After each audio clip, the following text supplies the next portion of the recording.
फरवरी महीने में मुंबई में एक पार्टी कार्यकर्ता बैठक को संबोधित करते हुए महाराष्ट्र के पूर्व मुख्यमंत्री उद्धव ठाकरे ने कहा था कि मुस्लिम समुदाय शिवसेना के साथ आ रहा है क्योंकि उनका हिंदुत्व का ब्रांड बीजेपी के हिंदुत्व के ब्रांड से अलग है। उन्होंने कहा था कि हमारा हिंदुत्व घरों में चूल्हा जलाने का काम करता है, जबकि बीजेपी का हिंदुत्व घरों को जलाने का। उद्धव ठाकरे का उस बयान का 3 महीने बाद असर दिख रहा है। पहली बार ऐसा है कि बड़ी संख्या में मुसलमान उद्धव ठाकरे के साथ आ रहे हैं। उनका कहना है कि उद्धव की अगुवाई वाली शिवसेना के खेमे के समान व्यवहार से सुरक्षित महसूस कर रहे हैं। सेना के संस्थापक बाल ठाकरे को हिंदू हृदय सम्राट कहा जाता था। अब उनके बेटे उद्धव ठाकरे राज्य में समावेशी राजनीति का नया चेहरा बनकर उभर रहे हैं। इस मामले में वो कांग्रेस को भी पीछे छोड़ते हुए नजर आ रहे हैं। जलगांव में कई शैक्षणिक संस्था चलाने वाली इकरा एजुकेशनल सोसाइटी के अध्यक्ष अब्दुल करीम सालार ने कहते हैं कि उद्धव ठाकरे के मुकाबले मुस्लिम दृष्टिकोण में बदलाव आया है।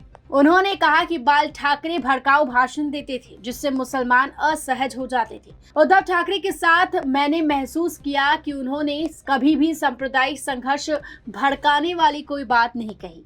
जलगांव लोकसभा सीट पर बीजेपी की स्मिता उदयवाग का मुकाबला शिवसेना गुट के करण पवार से है। सालार को लगता है कि पहली बार मुसलमान जलगांव में उद्धव ठाकरे की शिवसेना को वोट देने के लिए कतार में खड़े होंगे।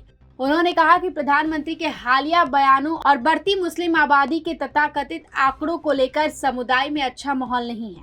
पिछली बार 1% मुसलमानों ने भी बीजेपी को वोट नहीं दिया था, लेकिन इस बार ऐसा नहीं होने वाला है। मुसलमानों के बीच उद्धव ठाकरे की बढ़ती लोकप्रियता को पूरे राज्य में महसूस किया जा सकता है। अल्पसंख्यक समुदाय के लोग इसके अलग अलग कारण बताते हैं।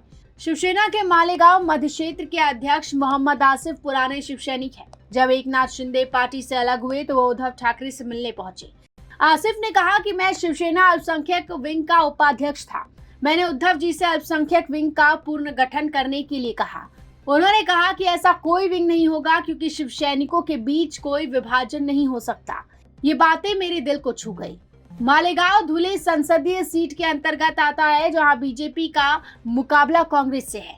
उन्होंने कहा कि यहाँ तक कि अगर शिवसेना का उम्मीदवार होता तो भी अल्पसंख्यक समुदाय के लोगों ने बड़ी संख्या में मतदान किया होता। अब्बास कहते हैं कि इलाके के मुसलमान 2008 के मालेगांव विस्फोट से आगे बढ़ गए हैं। लोगों में कुछ नाराजगी है क्योंकि आरोपी बाहर है, लेकिन समाज आगे बढ़ चुका है। उन्होंने कहा जब वो सीएम थे तब आजान के लिए लाउडस्पीकर के इस्तेमाल को लेकर विवाद हुआ था। कई आरोपों के बावजूद उन्होंने लाउडस्पीकर के इस्तेमाल पर प्रतिबंध नहीं लगाया। ये मुस्लिम समुदाय के लिए आश्चर्य की बात थी और उन्होंने इसे सकारात्मक रूप से लिया।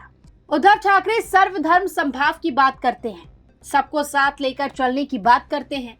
2020 में पालघर की घटना के दौरान जब 2 साधुओं की हत्या हुई तो कई राजनीतिक दलों ने इसे सांप्रदायिक रंग देने की कोशिश की।